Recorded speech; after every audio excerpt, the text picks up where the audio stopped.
나의 안에 거하라. 나는 네 하나님이 모든 환난 가운데 너를 지키는 자라. 두려워하지 말라. 내가 늘 도와주리니 놀라지 말라. 내 손 잡아주리라. 내가 너를 지명하여 불렀나니 너는 내 것이라. 내 것이라. 너의 하나님이라. 내가 너를 보배로 존귀하게 여기노라. 너를 사랑하는 내여 내가 너를 지명하여 불렀다. 내가 너를 지명하여 불렀다. 내 것이라. 내 것이라. 너의 하나님이라. 내가 너를 보배로 존귀하게 여기노라. 너를 사랑하는 내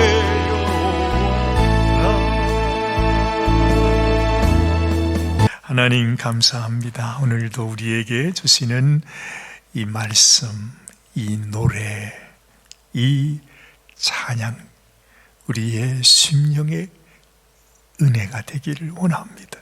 주의 음성으로 우리에게 들려오기를 원합니다. 하나님 앞에 사랑받는 당신의 귀한 성도들이 되게 하여 주시옵소서. 우리 주님, 예수님의 귀하신 이름으로 감사하며 간절히 기도드리옵나이다. 아멘, 아멘, 아멘. 오늘은 여러분들과 함께 우리가 어떻게 하면 하나님께 사랑받는 사람이 될까? 어떻게 우리가 하나님께 사랑을 입을 수 있을까? 은혜를 입을 수 있을까? 하나님께 관심을 받을 수 있을까? 너무너무 소중하겠죠. 함께 생각해 보기를 원합니다. 여러분이 잘 아시는 이사야 43장 21절 말씀, 이렇게 하나님은 말씀하십니다. 이 백성은, 우리 같이 한번 봉독할까요? 이 백성은 내가 나를 위하여 지었나니 나의 찬송을 부르게 하려 함이니라. 뭔가 심상치 않죠, 말씀이. 벌써 이 짧은 한 절의 말씀인데 뭔가 심상치 않은 하나님의 어떤 심정이 들어가 있는 말씀이구나, 이런 생각이 들어요. 이 백성이 누굽니까? 바로 우리들 아닙니까? 우리. 이 백성은 내가 나를 위하여 지었나니 나의 찬송을 부르게 하려 함이니라. 우리가 하나님의 찬송을 부르지 않고 우리의 심령에 하나님의 찬송이 내 심령, 내 심장 속에 없다면 우리는 하나님과 관계가 없습니다. 하나님의 백성이 될 수도 없고 하나님의 자녀가 될 수도 없습니다. 믿음, 소망, 사랑, 우리 신앙의 가장 소중한 중심 기둥이 아닙니까? 근데 그걸 다 합치면 하나님 앞에 올려드리는 우리의 찬송이 된다, 이 말이죠. 그 찬송을 보면 우리의 심령 속에 하나님의 찬양이 있는 것을 보면 그 사람이 믿음의 사람이고 그 사람이 소망의 사람, 그 사람이 하나님을 사랑하는 사람인 것을 알게 됩니다. 그래서 찬양이 너무너무 소중하잖아요. 여러분들에게도 이 귀한 찬송이 있게 되시길 바랍니다. 하나님은요, 이 말씀을 우리들에게 아주 요긴하게 들려주시기를 원하셨던 것 같아요. 그래서 하나님께서 특별히 소개하는 한 인물이 있지 않습니까? 그 사람이 누구일 것 같으세요? 그렇죠, 다윗입니다. 다윗이라는 인물이 성경에 나옵니다. 거의 성경의 주인공이라고 할 수 있습니다. 또한 우리 주님의 그림자이기도 하고요. 또한 우리의 표상이기도 합니다. 하나님은 다윗을 너무너무 사랑하셨습니다. 그런데 이유가 있습니다. 하나님께서 이 다윗을 어떻게 그렇게 사랑했을까? 사실 우리가 알고 보면 이 다윗은 정말로 아무도 알아주는 이 없는 그냥 평범한 한 가정의 양치기 소년이었습니다. 얼마나 별 볼 일이 없었는지 그의 형들이 여러 형들이 있었거든요. 가족이 많았잖아요. 아버지도 계셨습니다. 그런데 그 아버지도 형들도 이 막내둥이 다윗을 전혀 눈여겨보지를 않았습니다. 그냥 막내입니다. 별로 소중히 여기지 않는, 물론 귀엽기도 하지만은 그 옛날에 막내둥이가 뭐 그렇게 소중하겠습니까? 있어도 그만, 없어도 그만한 그런 존재. 그래서 사무엘 선지자가 그 집을 방문한다 했을 때 아버지는 그 막내둥이 다윗은 부르지도 않았습니다. 야, 오늘 손님이 오시니까 너는 저기 양 데리고 들판에 나가서 양을 치고 있거라. 알겠지? 집에 들어오지 말고 넌 나가 있어. 그리고는 이 아버지가 그 다윗의 형들만 쫙 아주 줄을 세워가지고 사무엘에게 보여주었습니다.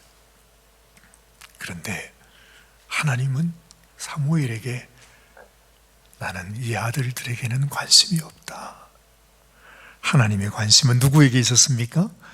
다윗에게 있었습니다. 사무엘이 그렇게 말합니다. 당신의 막내 아들이 와서 내가 그를 보기 전에는 자리에 앉지도 않고 먹지도 않고 마시지도 않겠다. 왜냐하면 사무엘은 하나님의 사명을 받고 왔기 때문에 말이죠. 아직까지 하나님께서 소개해 주길 원했던 사람이 없었으니까 이 사무엘은 막내를 봐야만 했습니다. 참 이상하죠. 도대체 다윗에게 뭐가 있었길래 하나님께서 그렇게 아무도 인정해 주지 않는, 심지어 가족도 아버지도 형들도 전혀 알지 못하고 있었던 그 막내 아들 다윗을 하나님께서 왜 그렇게 소중히 여겼느냐 하는 것입니다. 저도 곰곰이 생각해 봤습니다. 다윗이 그렇게 잘났나? 아니 도대체 하나님께서 다윗의 뭘 보시고 그렇게 다윗이 귀하다고 생각했을까? 아무리 생각해도 그때에는 아무것도 알 수 있는 어떤 근거가 없어요. 오직 한 가지 내 마음속에 다가온 생각은 이 어린 소년 다윗, 그저 늘 들판에서 양들과 함께 지내야 했던 그 다윗은 하나님 앞에 하나님을 좋아해서 하나님을 사랑해서 그 어린 마음에 들판에서 아무도 보는이 없는데 그 양떼들만 다 모여 있는데 거기서 이 다윗은 하나님을 찬송하는 자였다 할 거죠. 뭐 찬송하는 자라고 말할 것도 없습니다. 어린 소년입니다. 근데 이 소년이 수금을 탈 줄 알았던가 봐요. 요즘 말하면 뭐 조그만한 기타 같은 악기죠. 그 악기로 이렇게 악기를 치면서 왕이신 나의 하나님, 왕이신 나의 하나님, 내가 주를 높이고 이러면서 그 양들을 보면서 찬양을 하는 것입니다.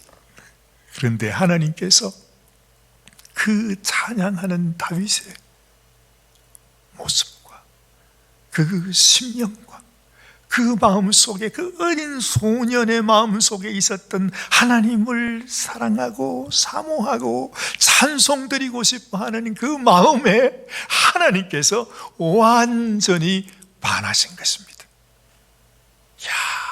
그래서 하나님께서 온 이스라엘을 보면서 하나님의 눈에 보였던 한 사람은 바로 그 소년 다윗이었습니다. 그래서 하나님은 그 자리에서 결정을 하잖아요. 얘가 이스라엘의 왕이 될 사람이다. 사무엘에게 그렇게 말씀을 해주십니다. 참 이상하죠. 그 소년인데 말이죠, 무슨 힘이 있었길래 이 다윗이 가서 그 수금을 타면 세상에 그 당시에 이스라엘의 왕입니다, 사울 왕 속에 들어가 있었던 악신이, 그 악신 때문에 이 사울 왕이 얼마나 힘들어했습니까? 아무도 제어할 수 없는, 이 왕도 어찌 할 수 없어서 그 악신에 그냥 붙들려서 지내야 됐던 그 사울 왕인데, 다윗이 가서 그 앞에서 찬양을 하는데 악신이 떠나버리고 마는 것입니다. 이야, 대단하지 않아요? 그 소문이 진짜로 나서 이 사울 왕이 다윗을 불러서 너는 항상 나의 비서가 되어서 내 옆에서 찬양을 불러달라. 힘들 때마다 다윗은 그에게 찬양했습니다.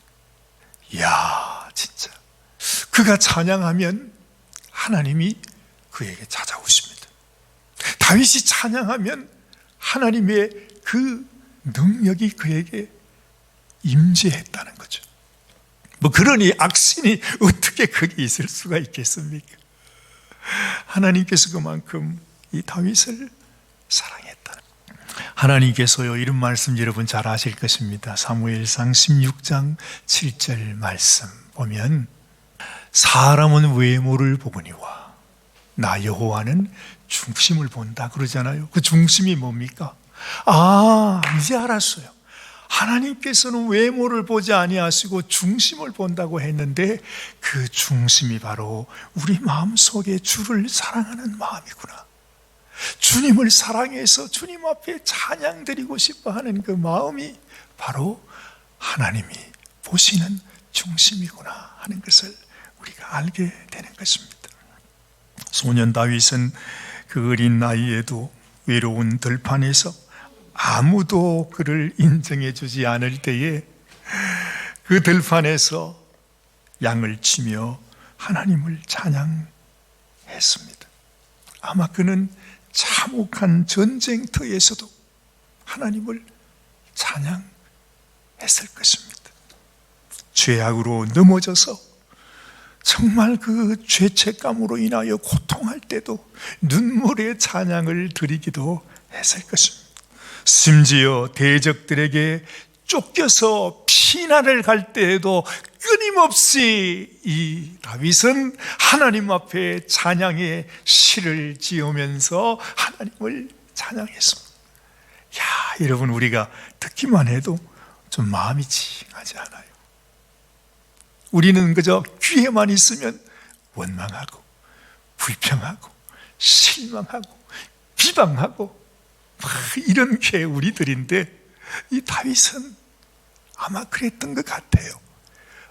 어떤 순간에 기쁘든지 슬프든지 환난 속에서든지 어려움 속에도 우울함 속에서도 사람을 원망하기보다는 하나님 앞에 주님의 이름을 부르면서 눈물로 기쁨으로 감사함으로 늘 찬양하면서 주님께 나아갔는데 우리 하나님께서 그의 그 모습을 너무너무 사랑하신 것입니다. 그래서 오늘 제가 시편 34편을 선택한 이유가 그것입니다.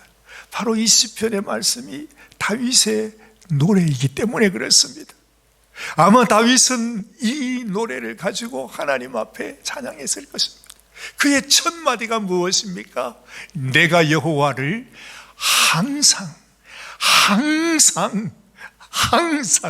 송축하리니 내 입술로 항상 주를 찬양하리이다. 이게 소중합니다, 여러분. 우리는 그저 주일날 예배 와서 찬양할 수 있어요. 물론 그것도 귀한 거지만 하나님의 마음을 감동하기 위해서, 하나님의 관심을 얻기 위해서는 내가 어떤 환경 속에서라도, 어떤 상황 속에서도 하나님 앞에 주님 감사합니다. 주님, 당신의 음성을 듣습니다. 당신의 인도하심에 따라 순종하겠습니다. 그런 모습으로 하나님 앞에 찬양을 올려드리는 것이 너무너무 소중하잖아요. 사랑하는 여러분, 여러분도 어려움이 많으실 것입니다. 그렇죠. 지금 이 말씀을 들으면서도 마음은 딴 데 가 계신지도 모릅니다. 온갖 일들이 많이 있습니다. 그러나 우리도 다윗처럼 항상 주님 앞에 우리의 마음을 모으고 찬양할 수 있는 사람이 되면, 정말 아마 다윗 살아가던 그때보다 지금은 더 복잡하고 더 혼란하고 더 어려운 때이기 때문에, 이런 때에 우리가 하나님을 찬양하면 하나님께서 또한 우리의 찬양을 얼마나 기뻐하시겠는가, 그런 생각도 하게 되는 것입니다. 다윗은 왕이 된 후에도 찬양을 쉬지 않았습니다. 그가 왕이 되어 성전을 지었잖아요. 엄청나게. 그 성전을 짓고 난 이후에, 물론 성전 짓는 것은 아들 솔로몬이 지었지만 그 모든 것들을 다 준비를 해서 그 성전을 짓고 난 이후에도 그 성전이 하나님을 찬양하는 곳으로 만들기를 원했습니다. 그래서 역대상 25장 말씀을 보면 이 다윗이 얼마나 찬양으로 영광 돌리기를 원했던지를 우리가 알게 되는 것입니다. 하나님 앞에 제사를 드리고 예배 드릴 때 찬양이 없으면 그건 제사도 아니고 예배가 될 수도 없는 것입니다. 그래서 시편 22편 3절 말씀 보면 이렇게 말씀해요. 같이 읽으십시다. 이스라엘의 찬송 중에 거하시는 주여, 주는 거룩하시나이다. 어디 거하신다고요? 하나님이 어디 거하신다고요? 우리의 찬송 중에 거하신다는 거죠. 우리가 하나님께 찬양을 드리지 않으면, 그 찬양이 우리 심령 속에 없으면 하나님은 절대로 우리에게 찾아오실 수도 없고, 우리에게 좌정하실 수도 없고, 우리에게 역사하실 수도 없는 것입니다. 내게 찬양이 있어야 찬양 중에 거하시는 분이 하나님이시다, 그 말씀을 하고 있는 것입니다. 만약에 우리 심령 속에 찬양이 살아있지 않다면 나는 이미 죽은 자입니다. 하나님 앞에 이미 우리의 믿음은 죽은 믿음이 되고 마는 것이죠. 그래서 여러분, 우리의 찬양을 회복하시길 바랍니다. 여러분 집에 가시면, 운전하실 때도 이제는 무조건 찬양을 켜십시오.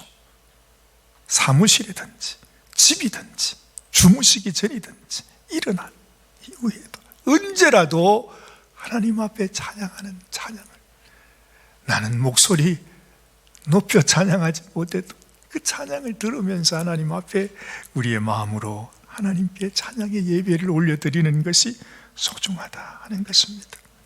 다윗이 하나님 마음에 합한 자, 그 말은 바로 그 마음 속에 하나님의 사랑과 은혜를 기억하고 하나님 앞에 찬양하는 마음을 가지고 있었던 자라 하는 그 의미인 것을 우리가 알게 되는 거죠. 여러분, 그러면 우리가 어떻게 이 찬양의 불씨를 좀 살려내야 되겠는데, 죽어버린 이 찬양, 메말라버린 찬양, 자꾸 이렇게 이 나이가 들면 입술이 마르잖아요. 한의사 선생님이 그러더라고요. 끊임없이 따뜻한 물을 드십시오. 나이가 많으면 입도 마르고 몸도 다 마르고 이렇게 눈을 보시더니 눈도 말랐대요.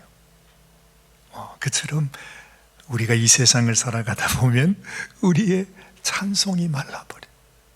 그렇잖아요. 찬송을 해야지, 억지로 해야지, 인상만 쓰고 그냥 또 포기하는 거예요. 아유, 세상이 나를 찬송하도록 남겨두지를 않습니다. 어떻게 하면 이 찬송의 불씨를 좀 다시 일으킬 수 있을까? 여러분, 그 해답이 어디 있느냐 하면 바로 하나님께서 오늘 주셨던 그 말씀, 내가 내 백성을 지었던 목적이 이 백성으로 하여금 나의 찬송을 부르게 하려 함이라 하는 그 말씀 앞에 무슨 말씀이 있는지, 이사야 43장이 어떻게 시작되는지를 보면 그렇구나, 이래서 하나님이 그 말씀을 하셨구나, 이래서 하나님의 백성에게 가장 소중한 것이 찬송을 부르는 것이구나 하는 것을 알게 되는 거예요. 근데 그 말씀이 바로 뭔가? 자, 이사야 43장 1절 말씀 한번 보십시다. 같이 한번 또 읽겠습니다. 1절은 이렇게 말하지요.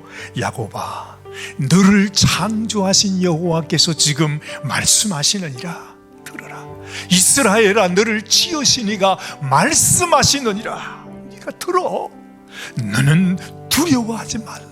내가 너를 구속하였고 내가 너를 지명하여 불렀나니 너는 내 것이다. 너는 이 세상에 속한 자가 아니야. 너는 그 어느 누구도 너를 빼앗아갈 수 없어. 왜냐하면 너는 내 것이기 때문에 그렇다는 거죠.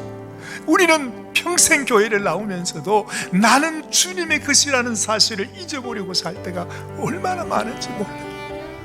여기에서 그치지 않습니다. 자, 2절 말씀을 보십시오. 네가 물 가운데로 지날 때에 내가 너와 함께 할 것이라 말하지요.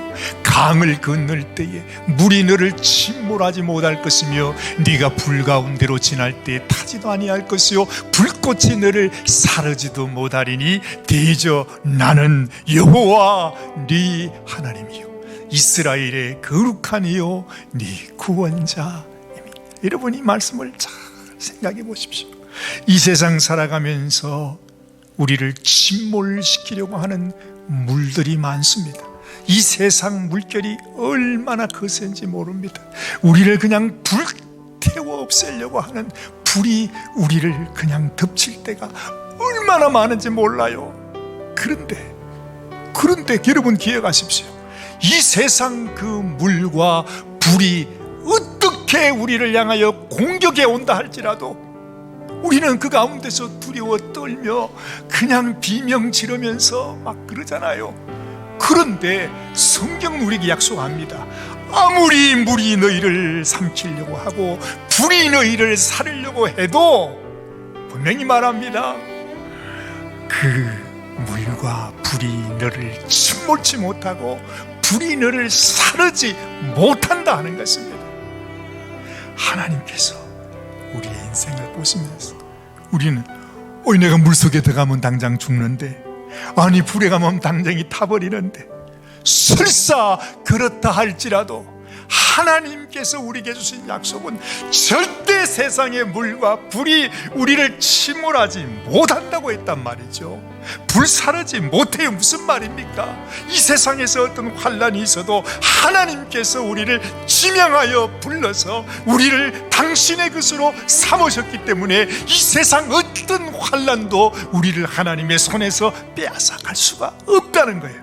다시 말하면 우리가 이 땅에서 죽어도 내가 물속에 들어가서 내 생명이 끝나고 불의 화장이 돼서 죄가 되어 없어져도, 그렇죠? 하나님은 관계없어요. 그거 관계없어요. 하나님은 다시 우리를 부르신다는 것입니다. 그래서 우리가 하나님의 것이라는 것, 그리고 나의 몸과 나의 영혼이 하나님의 백성이요 하나님께서 선택한 하나님의 자녀라고 하는 사실이 얼마나 소중한지를 우리에게 말씀하는 것입니다. 그뿐만 아니에요. 여기에서 그치는 게 아닙니다. 4절과 5절 말씀을 다시 보십시오. 네가 내 눈에 보배롭고 존귀하며 내가 너를 사랑하였은즉 내가 네 대신 사람들을 내어주며 백성들이 네 생명을 대신하리니 두려워하지 말라. 이야, 이게 무슨 말인지 우리는 몰랐어요. 이게 몰랐어요. 아무리 하나님께서 우리를 건지려고 해도 우리는 여전히 죄인이라 우리에게는 소망이 없어. 인생에 무슨 소망이 우리에게 있습니까? 그런데 하나님께서 우리를 대신해서 당신의 아들을 내어주셨듯이 우리가 죽어야 하고 우리가 심판을 받아야 하고 우리가 저주 가운데 있어야 되는 그때에 하나님이 당신의 아들을 대신 내어주고 우리를 살리신다는 것이죠. 놀랍습니다. 이런 하나님인데 우리가 하나님 앞에 찬양을 드리지 않을 수 있습니까? 그래서 하나님께서 내 백성이 나의 찬송을 부르게 하는 것이 나의 목적이라고 그렇게 말씀하신 것입니다. 사랑하는 여러분, 그래서 시편 기자 다윗은 또다시 말하죠. 시편 50편 23절 말씀을 보면 감사로 제사를 드리는 자가 나를 영화롭게 한다 그래. 우리가 하나님의 은혜를 알면 감사하지 않을 수 없어요. 근데 이 어린 소년 다윗이 세상에 이미 내가 설교하는 내용을 다 알았던지 어떻게 했던지 그 어린 소년의 마음속에 하나님 감사해요, 하나님 고마워요, 나를 하나님이 사랑해 주셔서 내가 이렇게 양떼를 치면서 하나님을 찬양하게 해주시니 감사해요. 그 다윗의 마음속에 있는 그 마음이 하나님의 마음을 감동했다. 그렇죠. 하나님의 마음이 감동되면 끝이죠.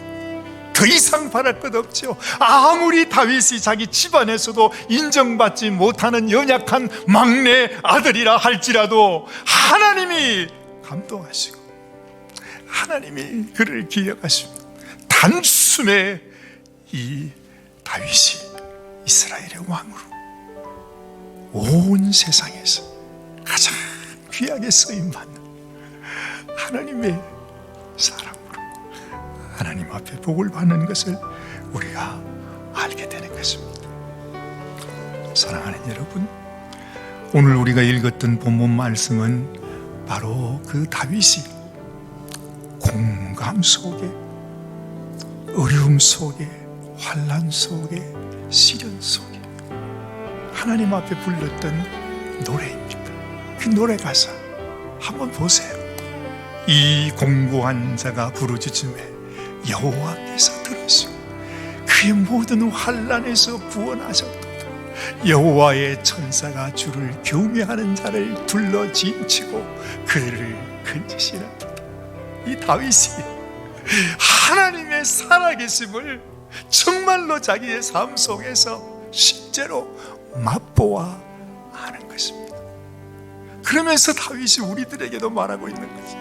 너희들도 그냥 입술로만, 그냥 겉으로만 하나님의 예배의 자리에 나와 앉아있는 것으로 만족하지 마. 내 심령에 정말 하나님이 나에게 베풀어 주신 그 은혜를 기억하고 생각하면서 하나님 앞에 감사의 찬송, 하나님 내게 이 은혜를 베풀어 주시니 감사합니다. 정말 하나님이 받을 수 있는 그 찬송으로 하나님께 올려드리고, 하나님 주님의 은혜가 너무 크고 놀라워서 나의 생명, 나의 삶 주를 위하여 드리고 싶습니다. 나 같은 인생, 나같이 못난 죄인도 주를 위해 쓰임 받을 수 있나요? 주님, 나도 주님 앞에 주를 찬양하며 살고 싶습니다. 그런 마음이 소중하지 않겠습니까? 사랑하는 여러분, 결론은 이거밖에 없습니다. 우리가 살면 얼마나 살겠습니까? 정말 우리 인생 이제 다 살았습니다. 내 남은 기간 동안에 우리는 하나님 앞에 관심을 받아야 돼요. 하나님이 나를 볼 때, 야, 너에게도 다윗의 그 아름다웠던 마음이 너에게도 있구나. 하나님이 그렇게 인정해 주시는 사람이 돼야 되지 않겠습니까? 하나님은 절대 껍데기를 보지 않는답니다. 외모를 보지 않는답니다. 하나님은 중심을 보신답니다. 하나님이 우리를 보면서 너는 어찌 겉은 멀쩡한데 속에 나를 사랑하는 마음이 없느냐. 하나님이 그렇게 말씀하시면 어떡하시겠냐 이 말이죠. 정말 하나님 앞에 다윗이 받은 이 축복을 받지 못할지언정 하나님 앞에 너에게는 나를 사랑하는 마음이 없구나, 하나님이 그렇게 말씀하십니다. 절대로 안 될 것입니다. 환난과 고난 속에서 우리의 찬양만 잃지 않는다면 언제라도 하나님은 우리를 도와주실 수 있습니다. 여러분이 너무 잘 아시잖아요. 바울과 실라가 감옥에 갇혀 있을 때 캄캄한 밤중에 감옥 문은 닫혀 있고 정말 쇠사슬로 착고로 손발이 다 묶여 있는 그 가운데서 이 바울과 실라가 하나님을 향하여 그 순간 그 감옥 속에서 뭐가 그렇게 좋은 일이 있다고 감옥 속에서 하나님을 찬양할 때 그 찬양을 받으시고 하나님께서 그냥 그 감옥을 뒤흔들어 버려서 그 순간에 감옥 문이 열려버리고 쇠사슬 착고가 다 풀어져 버렸던 그곳이 빌립보 교회의 아주 시작이 되었던 놀라운 역사를 보는 것입니다. 여러분의 삶 속에 이런 하나님의 역사, 생각도 하지 못한 하나님의 놀라운 기적이 우리의 찬양을 통해서 새롭게 일어나는 그런 은혜가 있게 되시기를 주님의 이름으로 간절히 축복합니다.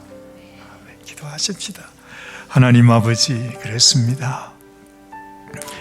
너무나 당연한 것인데 하나님께서 우리를 그토록 사랑하여 주셨는데, 그 은혜를 베풀어 주셨는데, 그 생명을 다하면서 우리같이 못난 죄인을 죄 없게 하시고 당연히 심판에 지옥에 던져져야 되는 인생을 하나님의 영원한 나라로 옮겨주시는 이 놀라운 복을 받았는데도 깨닫지 못하고 하나님 앞에 합당한 감사를 드리지 못하는 인생, 어찌 우리가 그런 인생이 되겠습니까?